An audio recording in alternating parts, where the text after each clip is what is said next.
यह हमारे देश की सभ्यता है, संस्कृति है। चाहे बिटिया किसी कौम की हो, हिंदू की बेटी हो, मुसलमान की बेटी हो, सिख की, ईसाई की बेटी हो, बिटिया पराया घर की थाती हुआ करती है। साथियों, हर माई बाबू का सोच होला बिटिया सियान होली इ पराया घर का थाती है, हाथ पीला कल जला। बिटिया के अपने यहाँ से दूसरे जगह ससुराल में भेजल जला। बिटिया का ये अपन घर ना होला, ई दुनिया जाने ले। ए बाबू, शारदा धीरे धीरे सियान भइली, ए हर गरीबी में जिंदगी बितावत हवन। सत्यवान बड़ा चैन नाई बा दिलवा में, हमार बिटिया बड़ हो गई, सियान हो गई। शारदा कैसे शादी विवाह होई हो? ओ समय देखे पंडित मेहरारू देखली, आज सरिता काहे सैया उदास हुआ? हमारे एक ठे बात सुना, बिटिया के लेके उदास हुआ तो एक ठे बात सुना, बिटिया का शादी वैसे ही हो जाई। का कहली मास्टर, यहाँ तर्ज लग गई।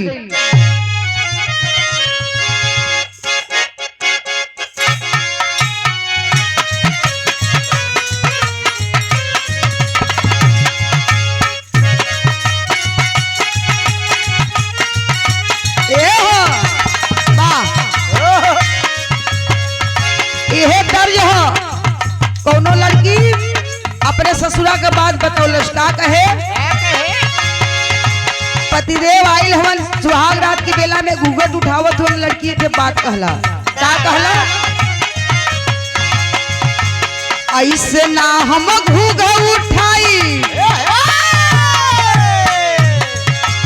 ऐसे ना हम घूंघट उठाई, होने हटिए राजा जी।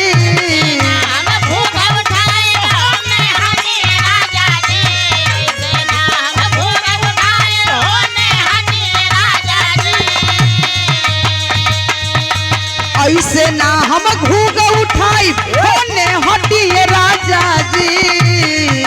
झुमका लेबे, झुलनिया लेबे, पजनियो लेबे राजा जी।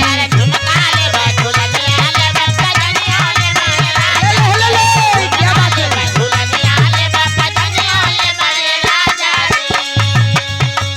इधर तर्ज है लेकिन फर्ज से ध्यान ना हटे। ओ समय सरिता दुल्हन पंडित जी का कहली। का कहली? सत्यवान का कथी मास्टर? एक दिन बोली पत्नी देखो, एक दिन बोली पत्नी देखो, सुनाए हमारे सैया जी।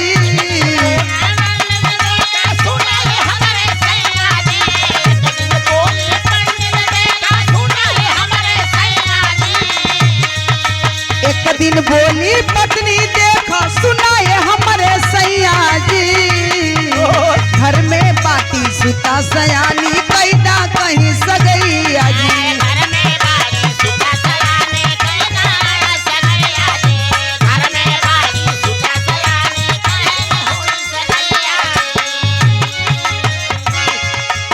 होई तो सुबह संग ले के कुमारिया,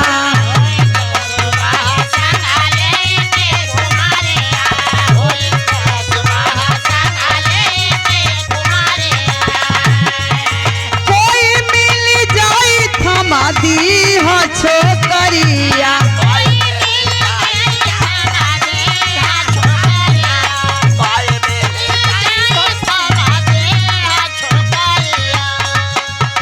कहिया जीवन साथ निभैया,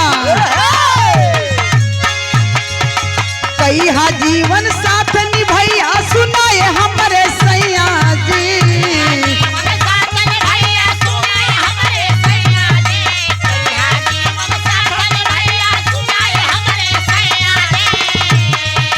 कहिया जीवन साथ निभैया, सुनाए हमारे सैया जी।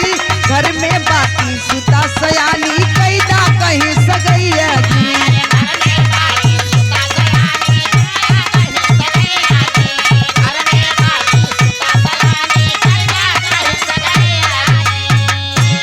ए बाबू, ओ समय देखे आज सरिता दुल्हन अपने मालिक के समझावत तारी, हम बतावत ही एक तरह से करवे आप तो शादी हो जाई बिटिया शारदा का। सत्यवान बड़ा ध्यान से सुनत हवन, कहली कि जा कहीं से बिटिया के नया वस्त्र के एक व्यवस्था करला आ लेके जा ए बिटिया के भोर में लेके निकली है 2:30-3 बजे ओ समय निकलबा। आज जाते जाते जहाँ भोर हो जाई, जहाँ सवेरा होई, चाहे पशु पक्षी असुर राक्षस आदमी कुछ भी, भेड़ बकरी कुछ भी लौकी, सुबह सुबह सबसे पहले जीवन जी सबसे पहले लौक जाई, वही से बिटिया का हाथ धरा के चली।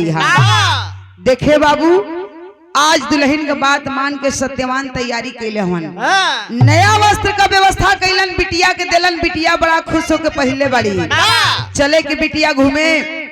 ओस में शारदा तैयार हो गई, आज तैयार भइलन, तब सत्यवान अपने बिटिया के लेके चलल हन। कैसे? यहाँ तर्ज बदल गई।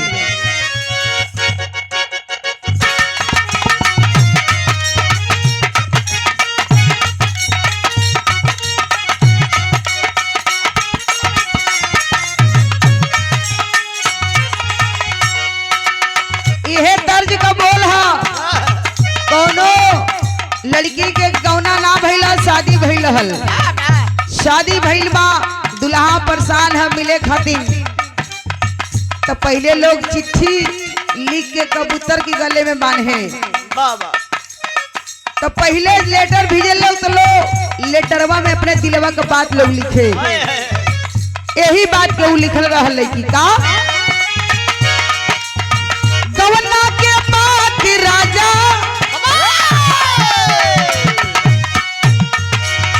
गवना के बात राजा, दिल से भूला जा, रजऊ बाहर से बाहर आजा, भेंट हो जाई,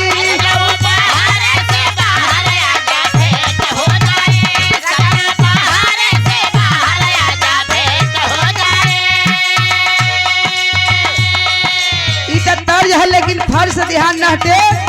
ओ समय सत्यवान लेके शारदा के चलल हन।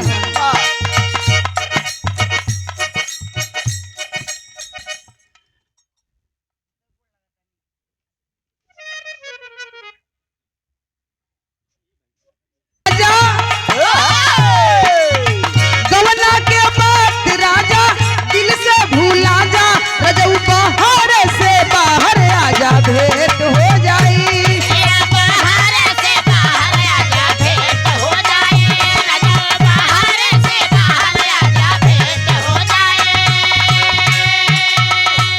कहना हो। सत्यवान बिटिया शारदा को लेकर के भोर के बेला में निकल गए, चले लगलन, धीरे धीरे जात जात जात जात पहुंचलन कहाँ? कहना हो, रहिया चलेला विप्रा, रहिया चलेला विप्रा, पहली नजरिया एक डरिया पर बनरा दिखाई ले भैया,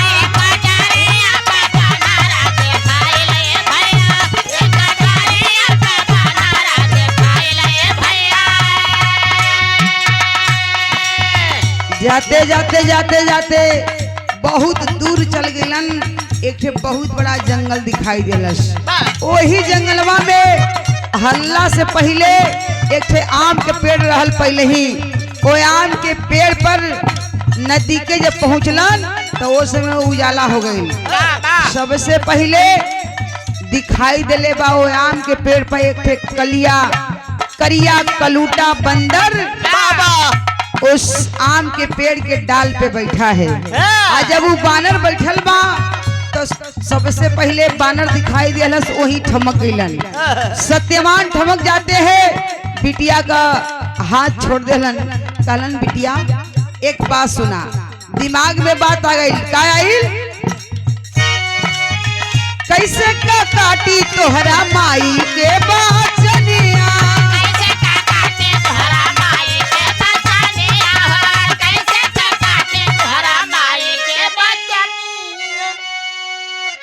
ये देखे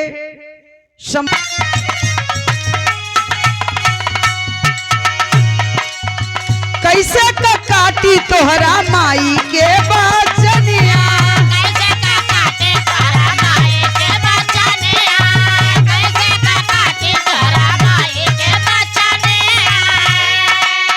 इन्हीं के साथ में बीतई है जिंदगी,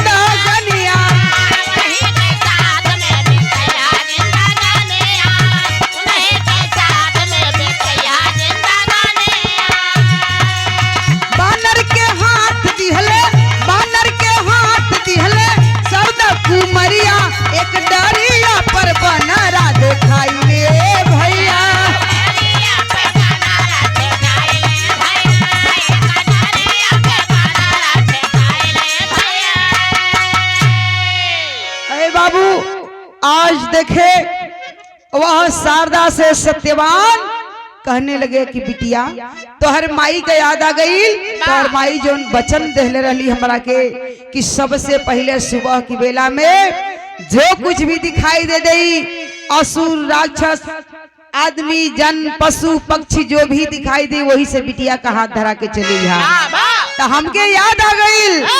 तो वो बंदर के देखत हवन बिटिया। अब सुना, आज से समझ ला जो डाल पर बंदर बैठल बड़न, आज से तुम्हार जिंदगी का मालिक हवन। ई नहीं कि अपन सब कुछ जनिया, अब समझ ला तुम्हार हाथ इनके हाथ में हम देता नहीं। ए बाबू इतना बात कह करके शारदा से अपना हाथ छुड़ाने लगे। जब हथवा छुड़ा के चले लगलन हो, सत्यवान ओ समय फक फक फक फक के रोने लगती है। रोने लगती है शारदा। कहलिन कि बाबू अरे हम ही सुनीला कि इंसान का शादी इंसान से होले, राक्षस का शादी राक्षस से होले। पिताजी आप हमके एक बनरे के साथे कह के जात हवा कि इहे तुआर आज से जिंदगी का मालिक हवन। ऐसा न करा बाबू। रोने लगती है शारदा। रो रो करके एक बात कहली। का कहली मास्टर?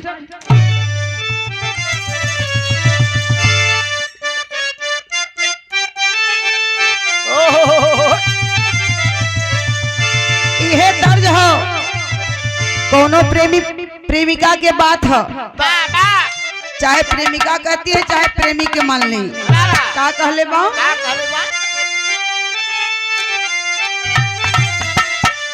कि हम तुमसे जुदा होके, हम तुमसे जुदा होके मर जाएंगे रो रो के।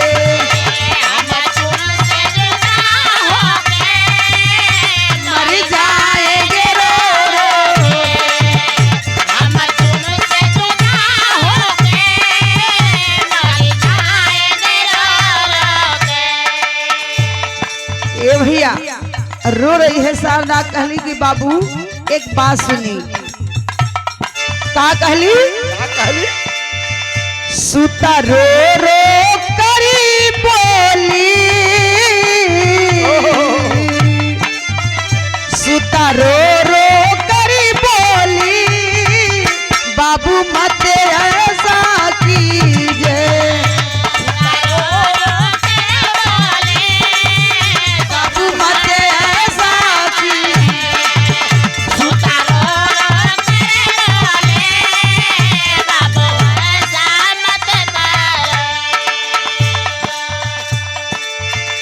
क्या फूट गई किस्मत,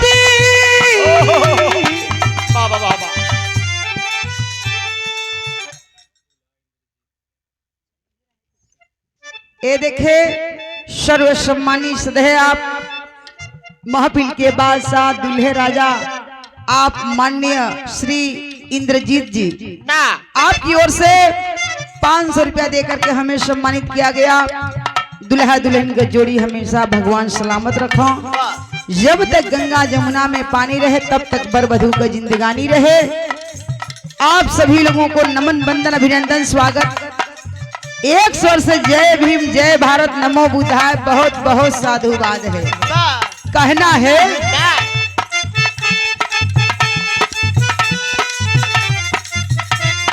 क्या बात है, क्या बात है। क्या फूट गई किस्मत,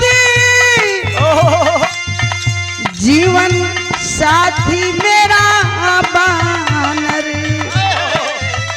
सब प्यार हुआ गोली। बाबू उ दिन भुला गईला जौना दिन हमके दूध अपने हाथे से पियोला लेके कटोरा में लेके हमके पानी में बह के बिस्कुट खियौला हो। बाबू इतना बड़ा भैली सियान भैली, आज हमें दुश्मन समझत हुआ। बाबू सत्यवान कलन की ना बिटिया तो के दुश्मन नहीं समझत। रो रही है शारदा। कहली कि ना बाबू आज हम वही तरह से जिंदगी आप लोग के साथ काट दे, लेकिन हमार ये बंदर के सामने, बंदर के हाथ में हाथ हमार मत दा। ऐसे कैसे जिंदगी बीती बाबू, हम इंसान हैं वो जात का बंदर हैं। कहलन की बिटिया अब हम तो के यहाँ हाथ धरा के इनके सब कुछ सौंप के ये तुम्हार जिंदगी का मालिक हवन। रो रही है शारदा, कहती है क्या कहती है, सब प्यार हुआ गोली, सब प्यार हुआ गोली, बाबू मत ऐसा कीजिए। सब प्यार हुआ गोली, बाबू ऐसा ना करे। सब प्यार हुआ गोली, बाबू ऐसा ना करे। ए भैया रो रही है, बिलक रही है शारदा, लेकिन वहां से बुझा समझा करके सत्यवान वहां से वापस चले आए। लेकिन इधर शारदा के हालात का बाद दिन भर वही खड़ी रह जाती है शारदा, और बंदर वो आम के डाल पर बैठा है। एक तक शारदा की तरफ देखत बाद शारदा बंदर की तरफ देख रही है। धीरे धीरे सुबह से शाम होने को है, होता है क्या, टेरी के भाव दिल गए।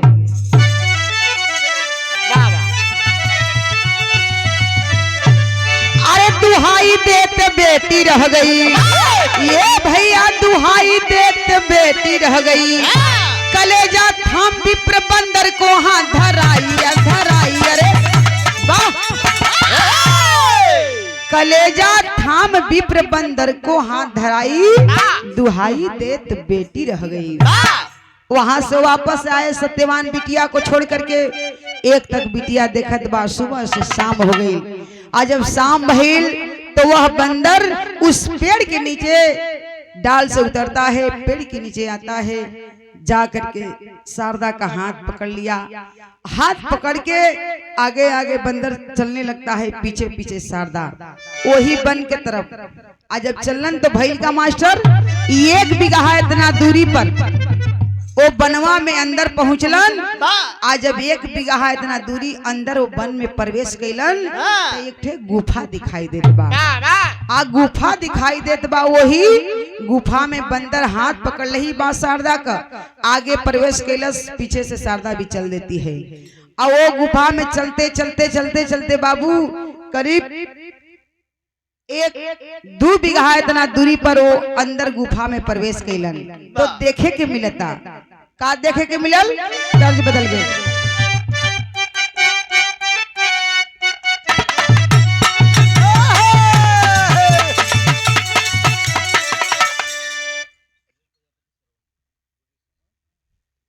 ये देखे श्री सुनील प्रजापति ने माननीय महाराज जी के आप चेला है, शिष्य हैं आप।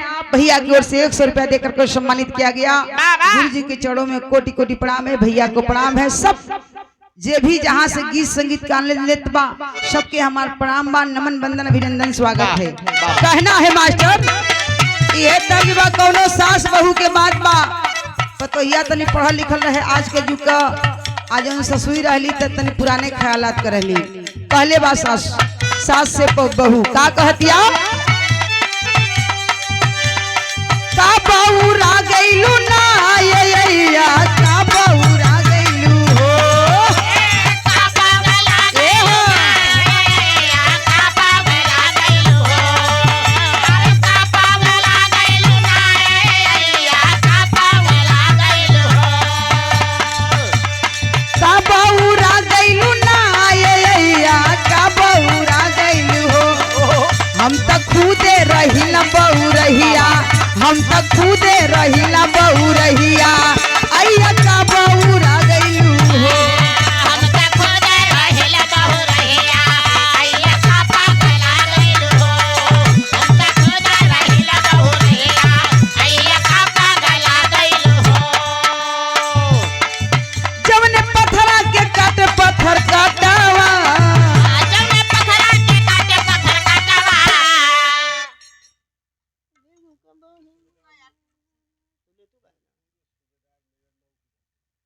ये देखे माननीय श्री भूतपूर्व श्री सूबेदार मेजर साहब जनपद मऊ, ये हमले जिला की धरती से बाबा आप साहब की ओर से 50 रुपया देकर के सम्मानित किया गया।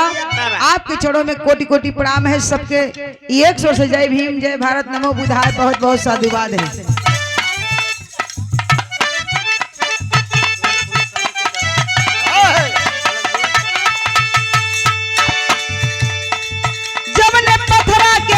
पत्थर कटावा जौने पत्थरा के काटे पत्थर कटावा, जौने पत्थरा के काटे पत्थर कटावा, सीला लोढ़ा बना गईले हो, सेला लोढ़ा बना गईले हो, सेला लोढ़ा बना गईले हो। वही पत्थरे का बने महादेव बाबा, वही पत्थरे का बने महादेव बाबा, लड्डू कैसे का खा गईले हो। वही पत्थरा के बने महादेव बाबा, गरवा कैसे कटे गईले हो। वही पत्थरा के बने महादेव बाबा, गरवा कैसे कटे गईले हो। यह दर्ज है, लेकिन बिरहा में बहुत मिलल का।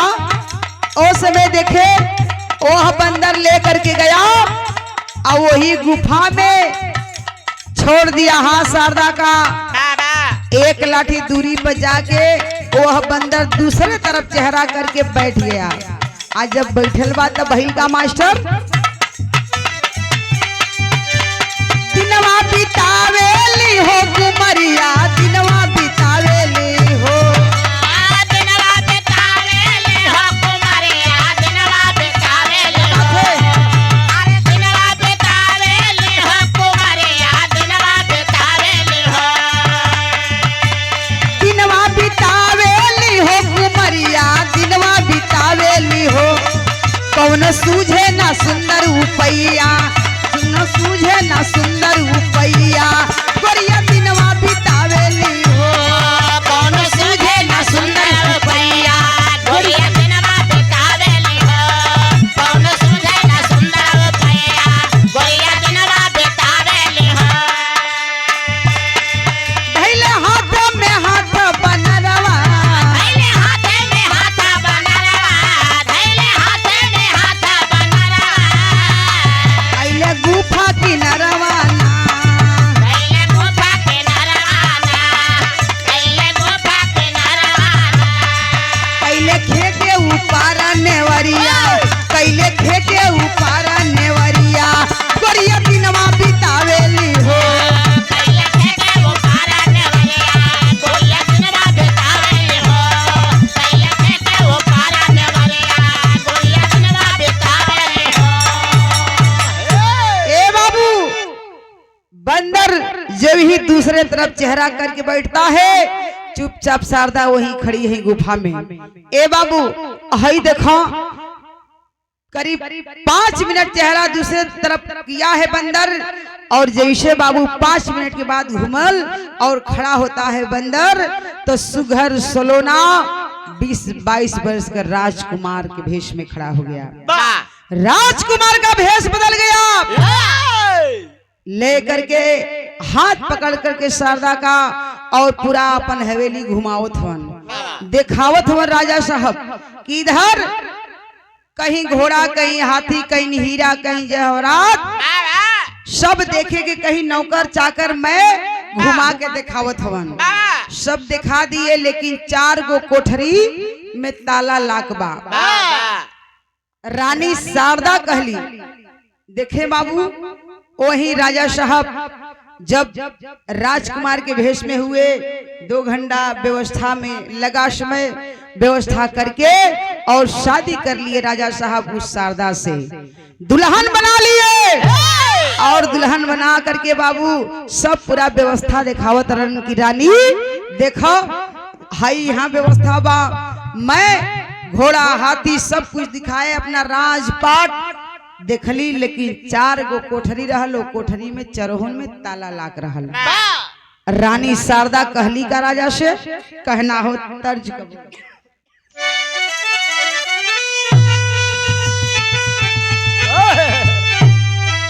ए भैया, यह तर्ज का बोल है। कौनो लड़की 4 गो सहेली रहली, और लड़किन के गौना भइल, लवट के 1 महीना के बाद मायके में आइल बड़ी, लेके खाची खुरपा गईली घास गड़े, चारों ठोरी बगीचा में बैठ के कहली ए सखी तोहार दुल्हा का करेला हो तो बतावत बा कि ए सखी अब पूछा मत हमार दुल्हा तो सीमा का रखवाली करेला हो तनले रहना का हो बंदूक और का ए भैया दूसर की बतावत बा ए सखी हमार दुल्हा तो टेलर मास्टर हवा है का बढ़िया बढ़िया सुगर कपड़ा काट के कटिंग करके सिएलन दूसर की बतौलस लेकिन तीसर की कहत बा सखी पूछा मत हमार दुल्हा तो इतना मानेलन कि जौले रहरी की दाल में कलछू घी ना ठेलेलन जौले खियावेला ना तो खइबे ना करेला इतना मानेलन चौथ की कहत बा सखी हमार दुल्हा तो कहीं नहीं हो कितना सुंदर हो कितना बड़ाई करी का करत हुई इस समय उ बतावत वाले की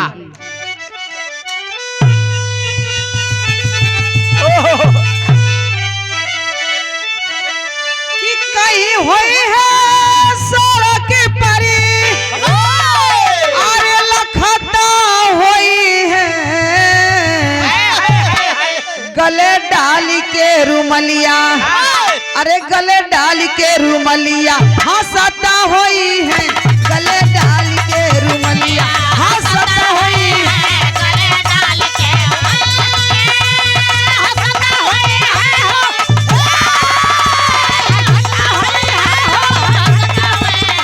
गले डाल के रुमलिया हंसता होई है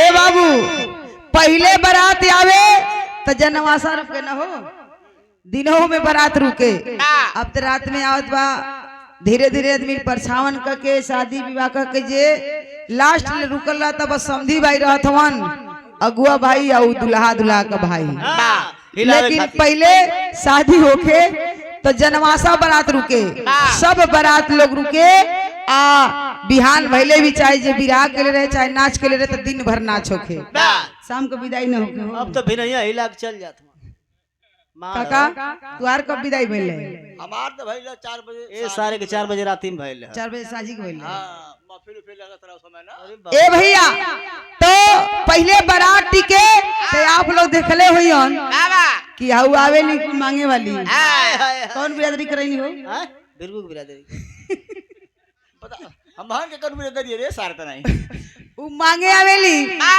जात के जन हाउ नटिन बोल जाली ठौरैया वाली गोल ए भैया जब यहाँ तो जनवासा बारात रुकल है कौन ओर से आवा कुल 2-3 ठोरी होके आवा कहे काहे अरे खोई बटलो दे देश का नोट ये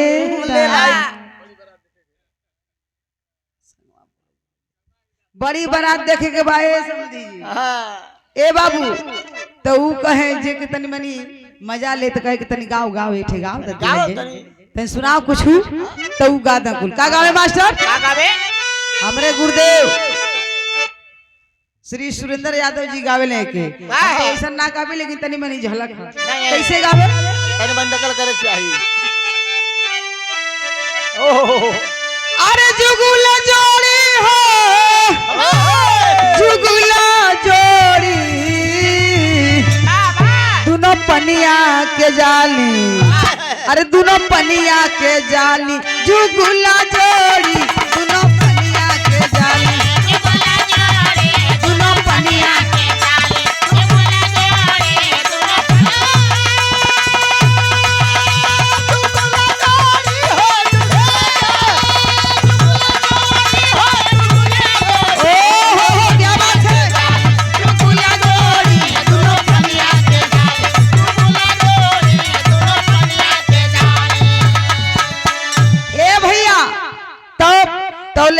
कोनो की कपार में से ढील निकाल के नौ धर के मारी चट देने आ जब चट देने मारी तो कही 10 करोड़ पाजी है तब छोटकी कहे छोटकी तो कुछ गाले तो के 10 रुपया मिल जाई तो ऊ गा दे तो जे तनी मनी आनंद ले करे का रे छोटकी गाँव तनी लहरदरवा गई है तो ऊ गा दे सबसे छोटकी जो रही गाई का गाई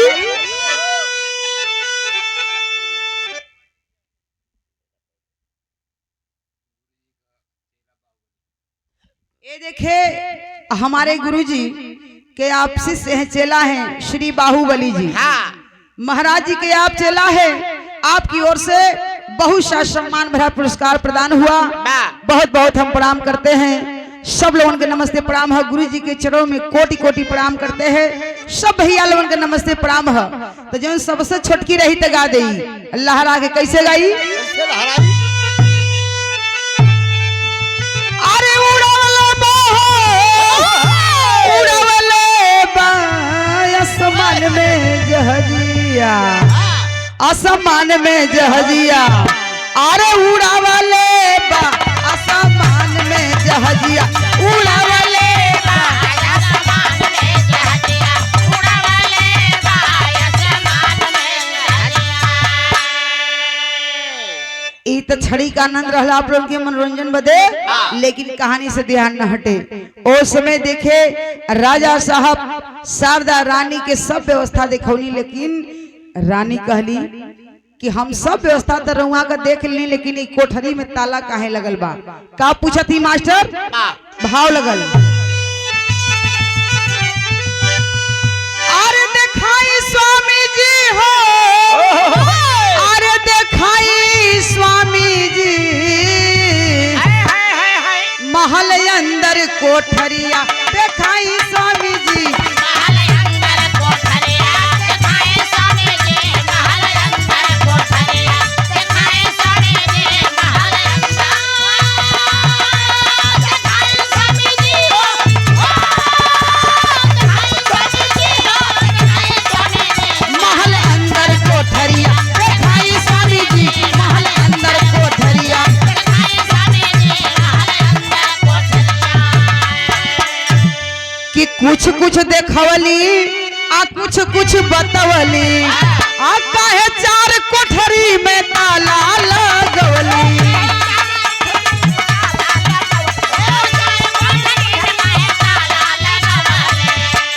अरे बंद कोठरी के भेदवा, अरे बताई स्वामी जी,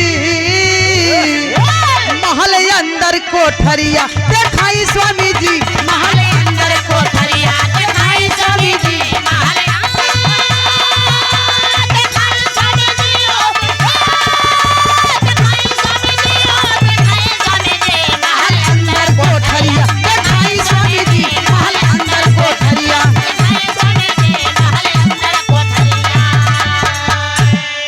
ए बाबू उस समय देखे पूछा तारी भेद रानी शारदा की चार कोठरी में कहा आप ताला लटकौले ही?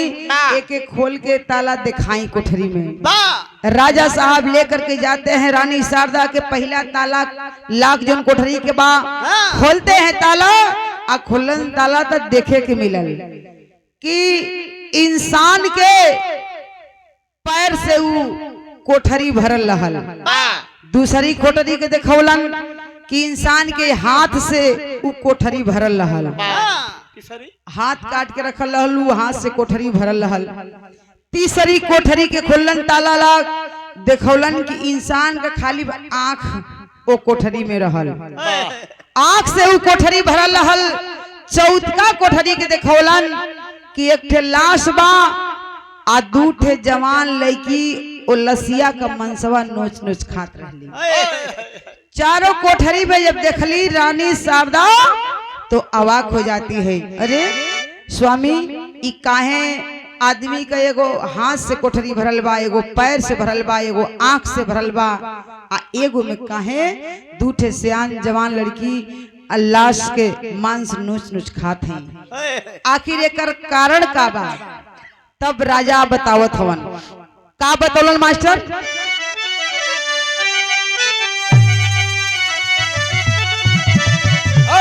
अरे गिरी चरण हम मयनवा का खजनवा बाप, अरे गिरी चरण हम मयनवा का खजनवा बा, हमें दिखावा देख भरी नयनवा का खजनवा बा।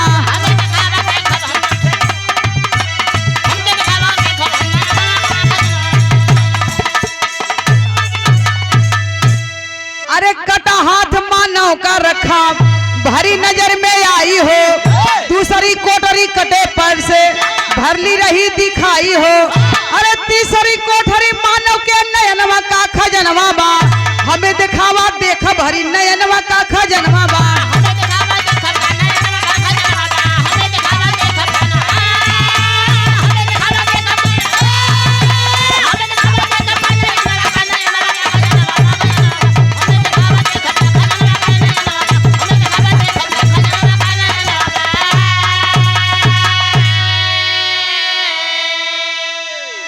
राजा साहब कहलन जानल चाहतियाड़ू, कहली रानी शारदा तब्बे सैया सुहाग रात मनी, आप पहले भेद बताई काहे रखले बनी। तो राजा साहब बतावत हन कि पहली कोठरी ई काहे इंसान के हाथ से बढ़ल है, एकर कारण है सुना। का बतौलन मास्टर, आल्हा के अंदर भाव दिहल गई।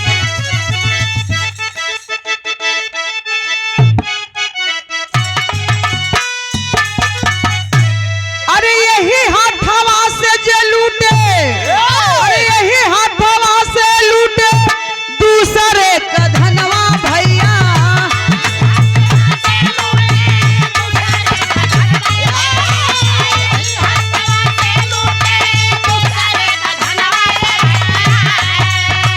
गटई दबाई देला जनवा से माँ,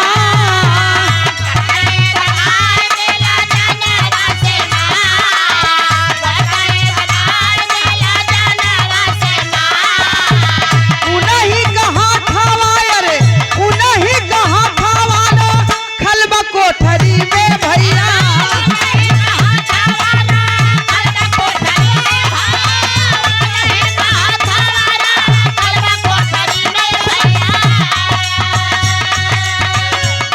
ए भैया पहला कोठरी के बाद बतावत राजा साहब कि शारदा रानी ध्यान से सुना, ई आदमी का हाथ से कोठरी भरल बा, एमा कारण ई बा कि जे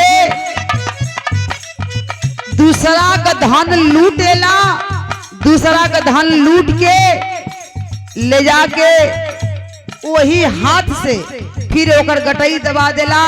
धन तो लूटबे करला, जान भी ले लेला। वही हाथ से धन दौलत लूट ले, वही हाथ से ओकर जान ले ले, गटई दबा के ओकर हाथ काट के लिया के हम एक कोठरी में रख देला। दूसरी कोठरी के बाद बतावत हवन, दूसरी कोठरिया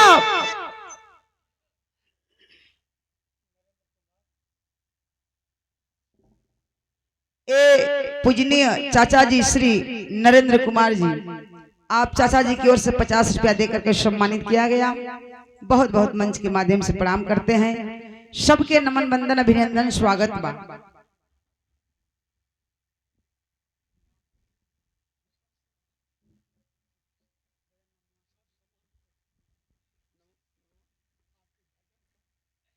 अच्छा, ये देखे इस भजन भाव पर पूजनीय चाचा जी आपकी ओर से बहुत सा सम्मानित किया गया। आशीर्वाद स्नेह दुलार प्यार मिला, आपके चरणों में बहुत बहुत प्रणाम है। सबके एक स्वर से जय भीम जय भारत नमो बुद्धाय बहुत बहुत साधुवाद है। कहना है दूसरी कोठरी आके सुनाई जहां,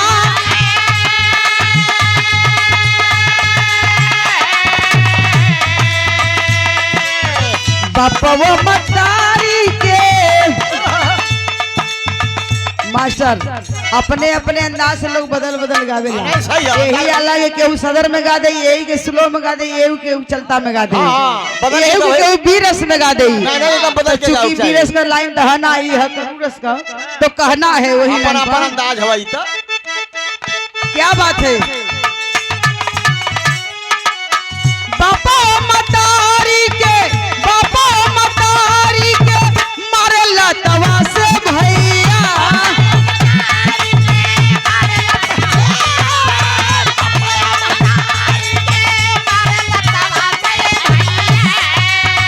उन्हीं कपार बाटे कोठरी माझा,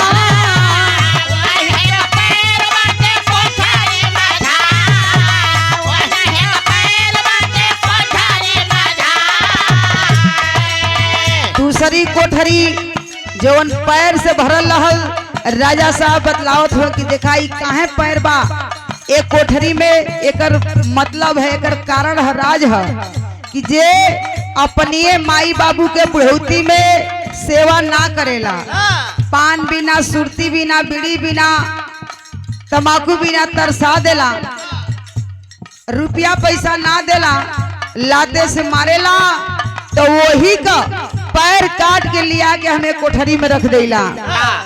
तीसरी कोठरी के विषय में बतलावत हवन कि आंख काहे भरल बा, कहना हो गलत का नजरिया देखे, गलत का नजरिया देखे, बेटी और बहनिया भैया,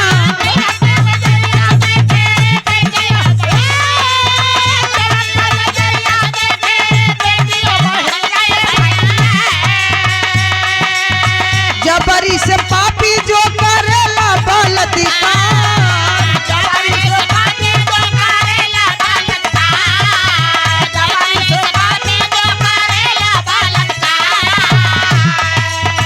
उन्हीं का आँखिया हो, उन्हीं का आँखिया हो, खलबा कोठरी में भैया,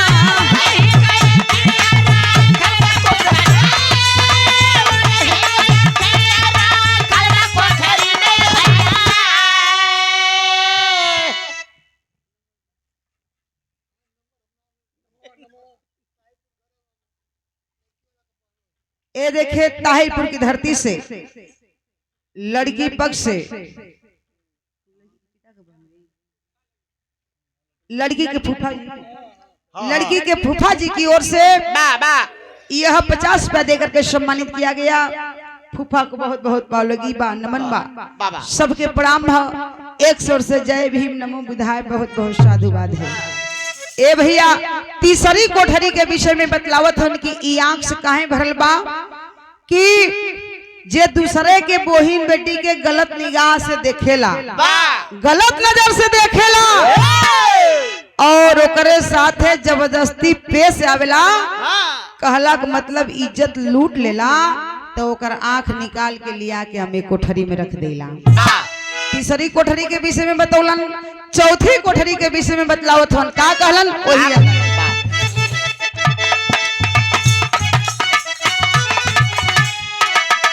चौथी कोठरी आके सुनाई जहां,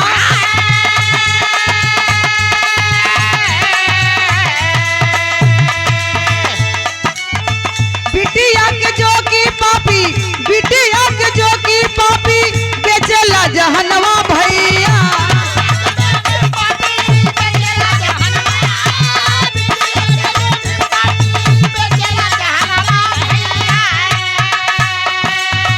बिटिया के बेचल प्यारी पापा बढ़िया,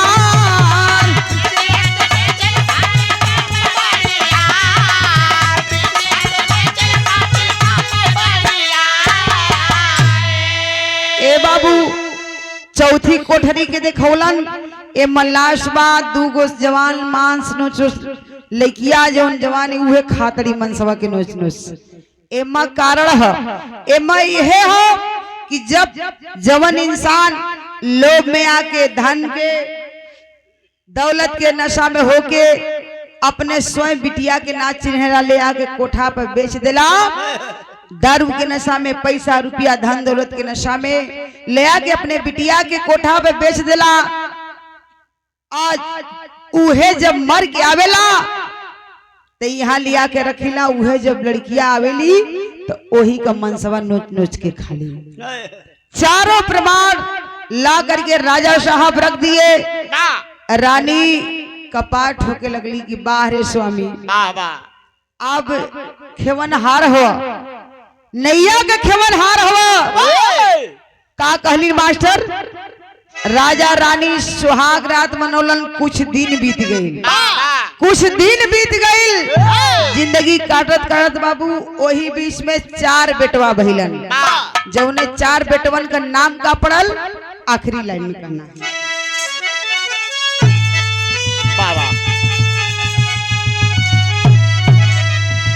अरे चलवला दुनिया हो राम, चलवला दुनिया, स्वामी धर्म का नेवरिया तू चलवला दुनिया, स्वामी धर्म का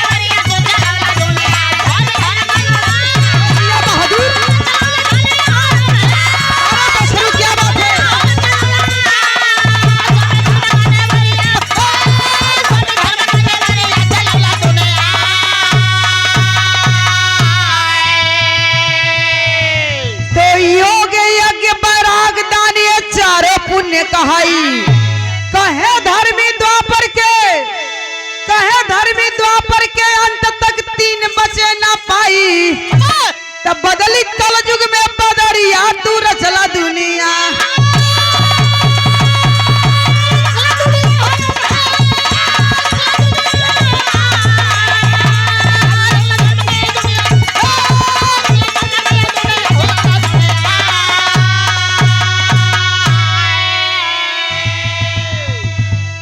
राजा रानी के 4 बेटवा भइलन, जौने बेटवन का नाम मिलल का योग यज्ञ बैराग दान।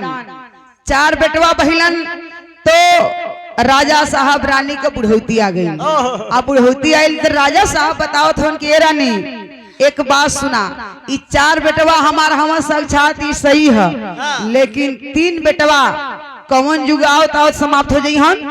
का कहल मास्टर भाव लगल कि कल युग में केवल दान रही छोटका लड़का प्यारी। योग यज्ञ बैराग न रही है।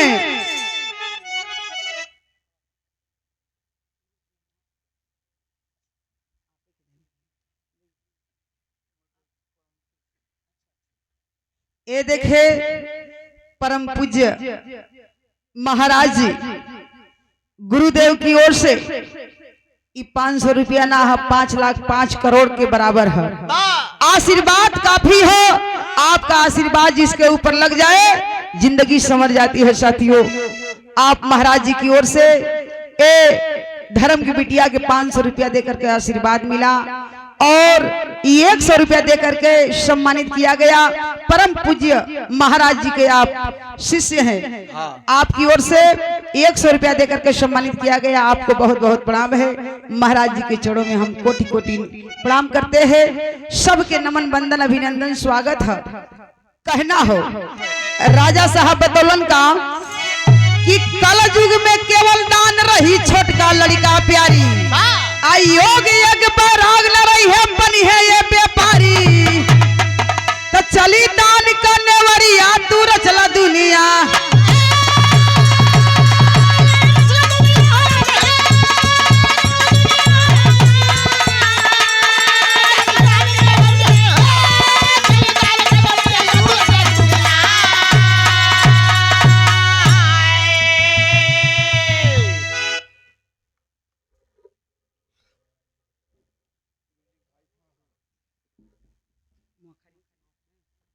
ये देखे पुनः सम्मानित किया गया धर्म के पिता हमारे मार्गदर्शक गुरुजी महाराज। कितना हो आपकी बड़ाई करे, कितना हो लोग नाम ले फिर भी शब्द कम पड़ जाएगा। आपका ऐसा व्यवहार है, कर्म है। आपके बड़े भैया गुरुजी महाराज जी के बड़े भैया हैं, आपकी ओर से 501 रुपया देकर के सम्मानित किया गया। आपके चरणों में हम बहुत बहुत प्रणाम करते हैं। कौनो बोलला में, कुछ कहला में, गौला में अगर गुरुजी हमरा ओर से गलती हो जाए तो क्षमा करने के लायक हैं, आप क्षमा करेंगे। और मैं बार बार यही कह रही हूँ और कि मैं आपका नाम सुना करती थी, लेकिन आज आपका दर्शन पा करके हम गायिका करिश्मा धन्य हो गई। आप सभी लोगों को नमन बंदन अभिनंदन स्वागत है। गौर करेंगे बाबू, राजा साहब बतौलन का बतौलन कि कल युग में केवल दान रही छोटका लड़का प्यारी। योग यज्ञ बैराग न रही है, बनी है ये व्यापारी। तो चली दान करने वरिया तू रचला दुनिया।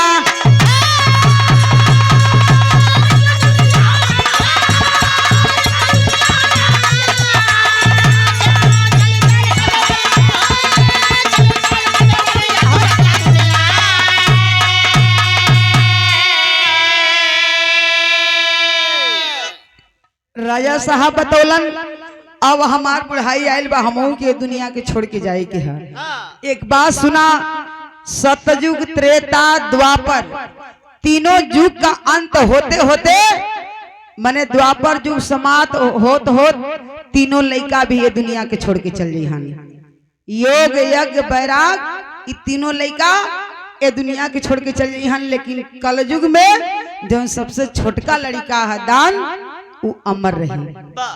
देखे बाबू आज प्रमाण मिलता है, देखने को मिलता है कि आज भी जोगी संत फकीर भिक्षुक भिखारी भूखा दुखा जो भी दरवाजे पर किसी के दरवाजे पे आ जाता है बाबू इस कलयुग में, तो जिसके पास जो शक्ति रहती है 1 रुपया 2 रुपया 10 रुपया 100 रुपया 50 रुपया गेहूं चावल आटा लोग दान किया करते हैं। इसलिए कलयुग में दान अमर है। राजा रानी भी कह करके इस दुनिया को छोड़ करके चल बसे। कलयुग में दान अमर है। यही कहानी का अंत आखिरी लाइन में कहा। कुसुम पराग स्वामी जदू गुरुदेव पूज हमारे,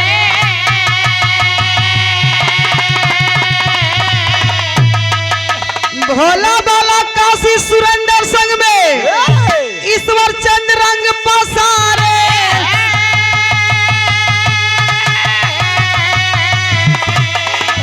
अरे दुहाई दे तो बेटी रह गई, ये भैया दुहाई दे तो बेटी रह गई।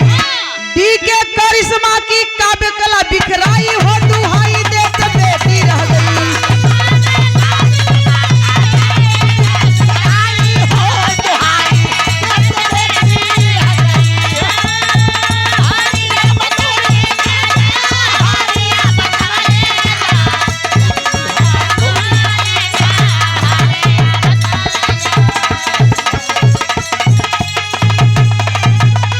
गुरु हमार भूलली डहरिया बतौले जा।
Hello hello hello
hello hello hello hello. ठीक, बहुत बढ़िया प्रसंग।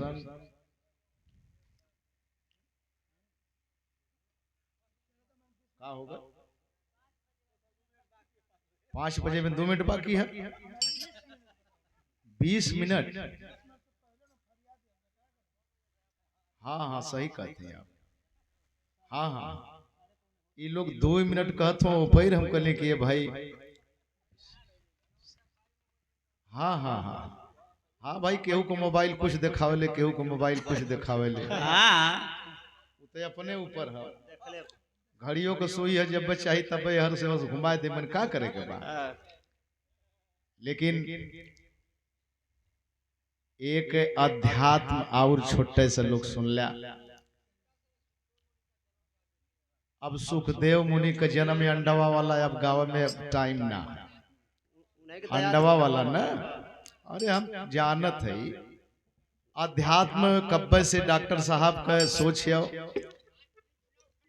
हाँ एकदम उनकर सोच है। और अभी अभी अध्यात्म की झलक पाए हैं। एकदम शुरू से लेके अध्यात्म है ये है। तनी से कुछ बजादा सुखदेव मुनि के तरह ही मुनि हुआ है। तनी से वो अंडा में से निकल रहा है या नेरिया कहीं मिल गया, बस इतना ही अंतर है। इनकी पर सस्पेंस है, उनकी पर सस्पेंस ना है। उतई अंडे में से निकलना है, अंडे में से निकलना है। हमहन का वेद पुराण अंडा में से तो ढेर ठीक हुआ। इंडज पिंडज ये तो बढ़िया, लेकिन कितना ताह की देहले से हो गई ले। ताकला पर गिरोर के ताकि देहले हो गई ले। खीर खिया देहल गल आ लड़का हो गई। अब सोचे माने वाली बात है, एकदम माने वाली बात है। ये ना पिसाब कह देले से लड़का हो गले के मनबा, लेकिन वही के मनावत हम हमहन के रक्तासुर ओकर नाव रहे। भगवान राम रजस्वला का कपड़ा फेंकल रहे सरकंडा में, वही पर पिसाब कर देने भाई। पिसबिया पूरा टूटल ना, तब ले वो कपड़ावा में से लड़का फुर दिना निकल के भागा। अजस भागे तस तस, ज्यों ज्यों भागे त्यों त्यों यों यों फैल गया। वेद में ओकर नाव रखा गल रक्तासुर।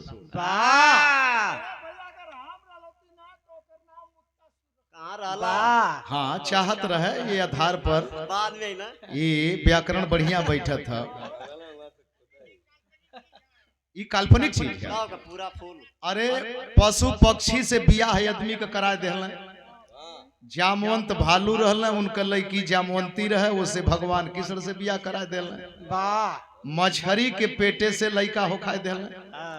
अब वो लड़का बहरे इतना इंतजाम के बाद तो जोखाम धैले था वो के नहीं मुनिया हो जाते।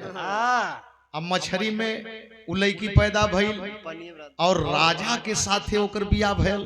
तो ई कुल हमहन के कल्पना दे के बेवकूफ बनावल गल, वही पर मन झूलत गई। एक अध्यात्म झलक सामने देखे के मिली। हाँ बहुत कुछ है यार, इतिहास के पूछे के ना है। कानवा में से हो गए अंगुरी जैबे न कर, लड़का सरवा कैसे निकल गए। हाँ कान में अंगुरी जैबे न करी आ लड़का निकल जाई। तो अब वो चीज ना रह गई है, अब चेतना सबके अंदर हो गई है। सब जानत है एगो सच्चाई सामने आपके देव जाते। तनी से बजा जा राजा।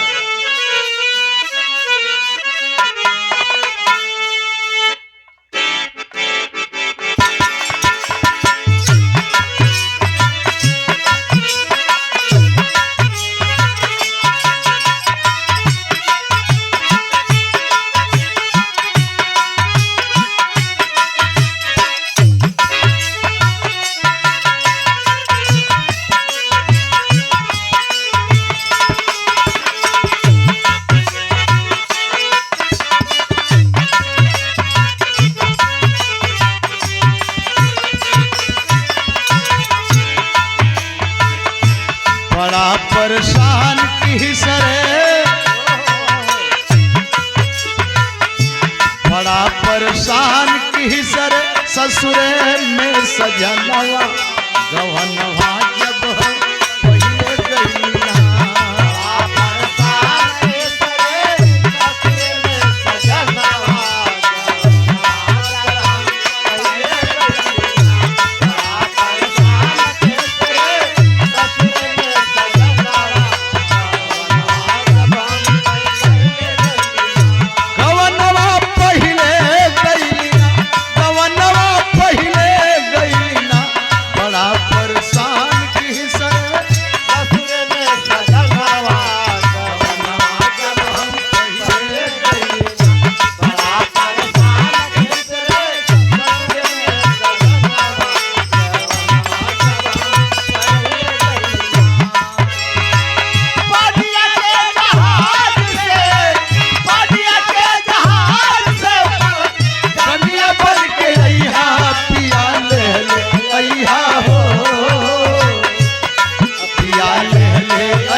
अमरनाथ यादव ना कहां से बतौली है पलहीपुर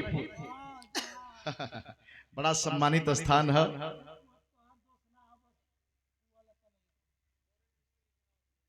बोरिंग मिस्त्री नीचे का पानी ऊपर आजकल यही लोगों को तो जरूरत है।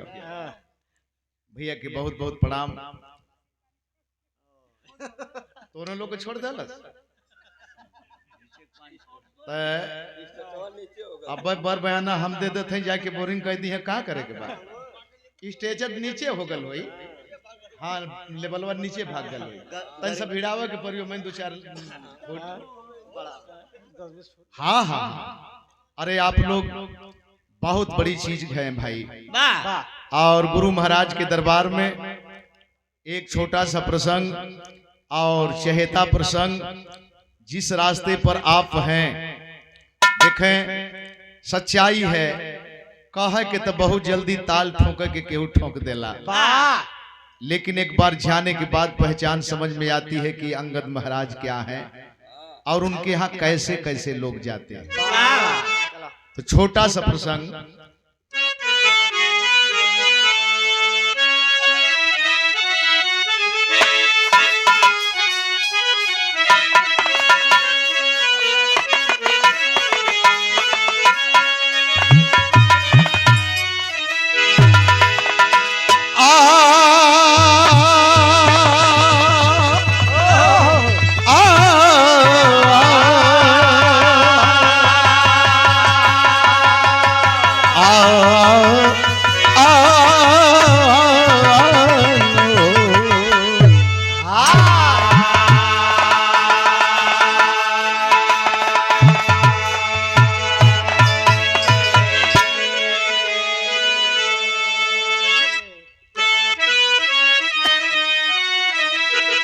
मन की रफ्तार को रोकना है कठिन मन शत्रुगामी है कोई वाहन नहीं हीरा मोती की ज्योति